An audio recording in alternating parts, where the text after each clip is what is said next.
আলাইকুম। ওয়ালাইকুম সালাম। কি নাম আপু? প্রিয়া। কেন আসছেন এই ভিডিওর সামনে? আসছি একটা মনের মানুষের জন্য। দেশের বাড়ি কোথায় আপনার? দেশের বাড়ি ঢাকা নরসিংদী। তা আপু শুনতে চাচ্ছি আপনি মানে কেমন বয়সী মনে মানুষের জন্য আসছেন?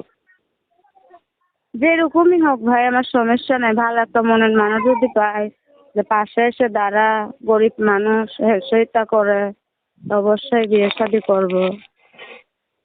আপনার সাথে যোগাযোগ করবে কিভাবে দর্শক? এই যে আমার নাম্বার দেওয়া থাকবে, আমার ফটোর মাঝে নাম্বার দেওয়া থাকলে ফোন দিলে এখানে কথা বলতে পারবে। এই নাম্বারটা আপনার? জি আমার। এই নাম্বারে ফোন করলে আপনাকে পাওয়া যাবে? জি পাওয়া যাবে। প্রিয় দর্শক, আপনারা শুনতে পেরেছেন, চাইলে যোগাযোগ করতে পারবেন। স্ক্রিনে দেওয়া একটা নাম্বার থাকবে, এই নাম্বারটি তার। যোগাযোগ করার জন্য স্ক্রিনে যে নাম্বারটা দেখবেন এই নাম্বারটি তার। এই নাম্বারে যোগাযোগ করলে উনি ধরবে। কল কি ধরবেন না কেটে দিবেন? না না, রিসিভ করবো। রিসিভ করবেন? জি। সত্যি? হ্যাঁ সত্যি। তারপর শুনতে চাই আপনার মুখে যে আপনি হচ্ছে পড়াশোনা কতটুকু করেছেন? গরিব মানুষ তো ভাই, বেশি করতে পারি না, অল্প কিছু করছি আর কি। আচ্ছা, একটা ছবি পাইছি, ছবিটা কার? আমার ছবিটা। আপনার? জি। আচ্ছা বেশ। আপনার দেশের বাড়ি কোথায় বলছিলেন আপু?